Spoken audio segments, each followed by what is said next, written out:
صراحة يا عمي يعني أنا جاي علشان يعني جاي عشان ايه؟ بقالك ساعة يا فلاشة عمال تلف وتدور في الكلام. ما تقول يا ابني وخلينا نخلص. والله يا عمي محرج، أنا جاي أطلب إيد بنت حضرتك الأستاذة مه. يو بقى يا فلاسة، ما تكسفنيش بقى. انتوا هتجننون انتوا الاتنين. ما انت خاطبها بقالك سنتين، ما تقول له حاجة يا كرحي. مش انت برضو اللي كنت معاه لما جالي في المرة الأولانية؟ ايوه يا حاج، تلاقيه خايف تكون نسيت، فذكر ان الذكرى تنفع المؤمنين. نسيت ايه؟ هي فلوس هستلفها وانساها؟ دي قاري فاتحة. أصل أنا بصراحة بقى يا جماعة يعني محتاج شوية وقت كده عشان أكون نفسي، فأنا جاي أجدد الخطوبة عشان ما تحسبش عليها السنتين اللي فاتوا، تلغوهم خالص. يعني انت بقالك سنتين خاطبها وجاي دلوقتي تقول لي لسه قدامك وقت؟ اللي هو قد ايه يعني؟ مش عارف بصراحة، بس ما تقلقش يعني يا عم، أنا كل سنتين حاجة أجدد الخطوبة وأدفع الضريبة. هي رخصة عربية بتجددها؟ بره بره، اطلع بره. ايه اللي حصل بس يا حاج؟ صوتك جايب اخر الشارع. صاحبك فلاشة جاي يخطب اختك. طب يا الف بركه. طب والله وش حلو عليكم. وانت ايه رايك يا مه؟ يا فروجة ما تكسفنيش بقى. وبعدين علامة السكوت الرضا. لا ده انتوا عاملين عليا رباطية بقى. طبعا ما هو صاحبك. يابا ده بس بنهزر معاك. ايه الحوار يا فلاش؟ هو انت اتخبطت في حاجه وانت جاي؟ اشمعنى؟ لا يكون حصل لك فقدان ذاكره ولا زهايمر ونسيت انك خاطب البت وما صدقنا الوقت فات وعايزين نخلص منها بقى. نعم، عايز تخلص من مين يا فرج؟ مني أنا؟ وأنا اللي بقول لما كنت هتجوزها استرت عليه إن أروح له البيت يوم في الأسبوع بس والباقي يقعدوا معاك أنت وأبوك. لا ما الله يبارك لك. هقول لك على حاجه، مش في مثل بيقول يا بخت من خاف وزرر؟ ايه المثل ده؟ تقصد يا بخت من زار وخفف؟ ايوه يابا ما تدقش. وفي مثل تاني بيقول ايه؟ خف حبه تزداد محبه. صح يا فرج. بقى كده حتى أنت يا أبي. عموما أنا لو مضايقاكم في البيت خلاص، فلاسة راجل وهيتجوزني حالا. فلاسة ده اللي هو أنا فلاشة صح؟ أيوة أنت يا حبيبي. طب منين يا حبيبتي منين؟ ده أنا لسه جاي بحكي والله عشان نجدد الخطوبة ونبتدي سنتين كده من أول وجديد على الأبيض. يا جماعة وحدوا الله، الموضوع وما فيه إن فلاشة الدنيا معاهم لعبة كحبتين اليومين دول، فكان جاي يستسمح الحاج وفرج يصبروا عليه شوية. خلاص يا فلاش، انا هقول لك على حاجه. انا في جمعيه كنت داخل فيها وقربت اقبضها. انا يا سيدي مش محتاجها في حاجه دلوقتي. خدوها انتوا وفكوا دقيقتكم، ولما الظروف تتعدل هبقى اخدها منكم تاني. طب ولو ما تعدلتش الظروف؟ خلاص بقى اعمل ايه؟ يبقى ده نصيبي. والله العظيم انت اجدع صاحب هذا فرج، والله العظيم. هي مش الجمعية دي اللي انت كنت وعدني تديها لي يا فرج عشان افتح محل الترزي اللي بحلم بيه؟ يعني انت يا بابا مش عايز تقف جنبي في جوازي علشان تفتح محل ترزي؟ يا جدعان خلاص، نص الفلوس ياخدها ابويا والنص التاني ليك انت وفلاشه. ربنا يخليك ليا يا فروجة قلبي. ادعوا لي انتوا بس ان ربنا يبعد عني قرف جابر صاحب المركب عشان اعرف اكمل شغل واسد الجمعيه. هو الجمعية دي بكام يا فرج؟ 50,000. يعني انا هاخد منهم 25,000 وعمال تتشملل وتقول لي خدوا الجمعيه وتعالوا من الجمعيه؟ انت متخيل ان ال25 دول هيجوزونا يعني؟ مش فاهم، هو انت يا اسطى داخل الجوازه دي بايه؟ ببدله الفرح وبس؟ ما تسترجل يالا وتروح تحوش لك قرشين. خلينا نخلص منكم بقى. يعني انت عايز تخلص مني يا فرج؟ يوه، هو احنا لسه هنعيد الخناقه؟ بقول لكم ايه، انتوا تنفصلوا احسن عشان تريحونا. ايه ده؟ مين جميل ده اللي بعت لي فويس؟ ألف مبروك يا متوترة، قصدي يا هايدي. احنا هنبقى زملاء خلاص. أنا قعدت ساعة بدور على اسمك على الفيسبوك وطلعت بدور على اسمك بالعربي، ونسيت يا ستي إن أنتي لغات، فأكيد يعني كاتبة اسمك بالإنجليزي. بس على مين؟ ده أنا جميل.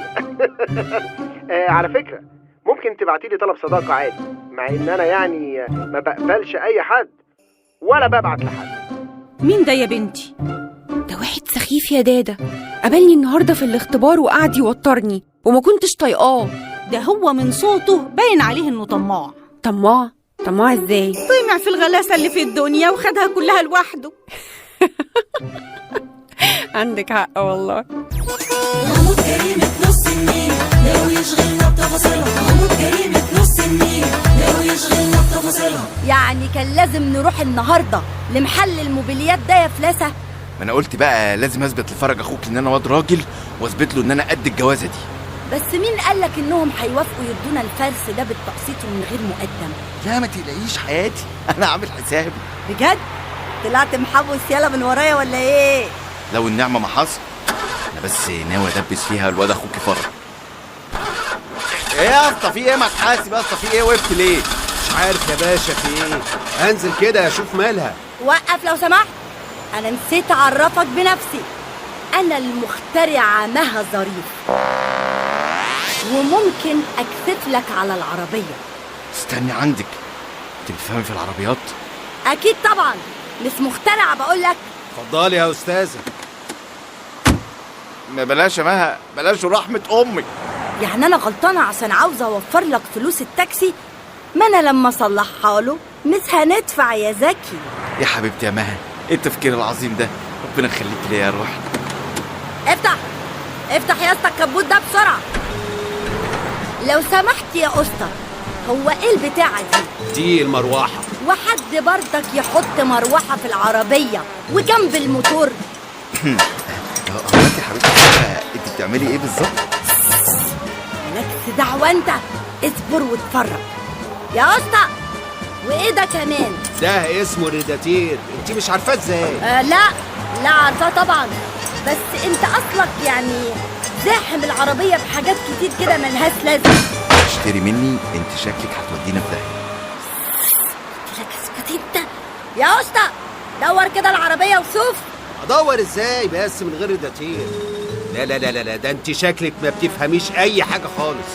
يا سيدي انا هحول لك العربية واخليها تشتغل بالطاقة بدل البنزين. الطاقة الشمسية؟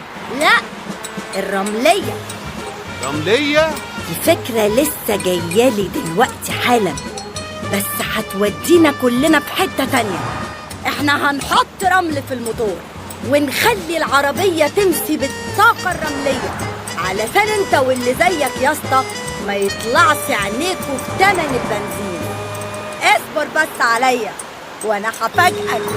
والله لو حصل هتبقي عملت معايا احلى واجب. ما بلاش يا اسطى، بلاش تشتري مني. اللي فات ممكن يتعوض، لكن اللي جاي اقسم لك بالله ما هيتعوض ابدا. سيبك منه يا اسطى وخليك معايا، لان فلاسة خطيبي ده بيغير من نجاحي. يلا يا اسطى هات شوية رمل عشان نجرب. يا مها ورحمة امك كفايه لغايه كده، انا قلبي بدأ يتوهش. اتفضلي يا استاذة اتفضلي. جرب كده يا اسطى، يلا دور. يخرب بيتك يخرب بيتك، المكنة ولعت نار. يا نهار ابيض يا لهوي، والله ما انا سايبك. اجري يا فلاسة. تعالى هنا، انت هتهرب معاها، ده انا مش هحلك.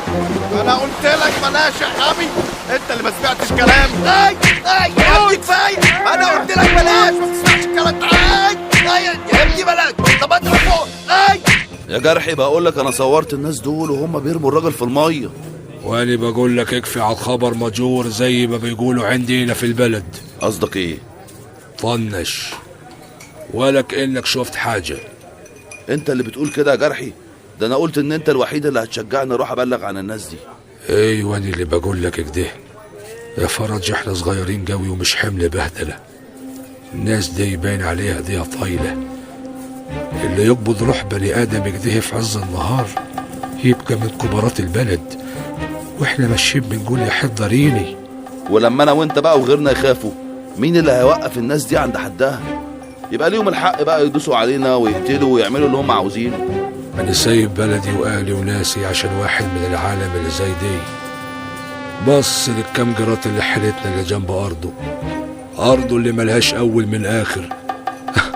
وراسه 1000 سيف يبيعنا الارض، ولما وقفت في وشه وقلت له لا خدها غصب عنينا ومن غير ولا مليم. وابوي حصل امي ومات بحسرته، تقول لي نوقفهم عند حدهم؟ يا عم صلي على النبي عليه الصلاة والسلام.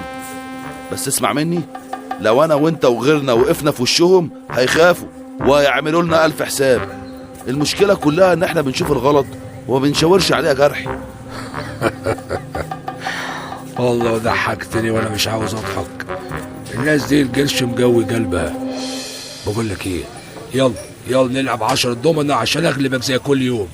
ولا يا محمود، هات الدومينو من عندك. لا العب انت مع نفسك بقى، انا قايم وابقى حاسب على السحله. بط يا فرج، نسيت اقول لك معيش فلوس وكنت عامل حسابي تدفع لي. قص بطولك وارفع راسك، حافظ على ناسك من الايام، وان جاتلك كده فرصه على مقاسك خش بصدرك، مش عاوزه كلام. كنت عايزة أعمل بلاغ لو سمحت. بخصوص ايه؟ والدي من امبارح الصبح خرج وما رجعش البيت لغاية دلوقتي. هو متعود يتأخر او يبات بره البيت؟ ساعات بيتأخر بس بيبلغني، وعمره ما قفل تليفونه. عامة احنا ما ينفعش نعمل اي اجراء قانوني الا بعد ما يعدي 48 ساعة. ايه ده؟ ازاي الكلام ده؟ انا متأكدة ان بابي جراله حاجة. ادخل. في واحد بره اسمه شريف الجزاوي عايز يقابل حضرتك. ده انكل شريف. خليه يدخل يا ابني. السلام عليكم، أنا شريف الجزاوي. اهلا وسهلا، اتفضل. إيه اللي حصل يا هايدي؟ طمنيني. بابي من ساعة ما خرج مع حضرتك امبارح الصبح وما رجعش لغاية دلوقتي. إحنا بعد ما خلصنا شغل قال لي إنه هيروح مشوار وهيروح. قلت له أجي معاك، قال لي لا خليك أنت، فطلعت أنا على الشركة. طيب هو متعود يسافر من غير ما يقول؟ الحقيقة محسن اللي بيطلع في دماغه بيعمله، بس ما اعتقدش إنه سافر يعني.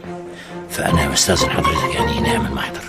أنت عارف إن محسن النجار اسم كبير في البلد، مش قليل، ده من أكبر رجال الأعمال سعادتك. عموما أنا هبلغ مديرية الأمن وخلينا نشوف نقدر نساعدكم إزاي. وأنا مش هسكت، أنا هدور عليه في كل حتة وإن شاء الله هنلاقيه. اطمني يا هايدي يا حبيبتي.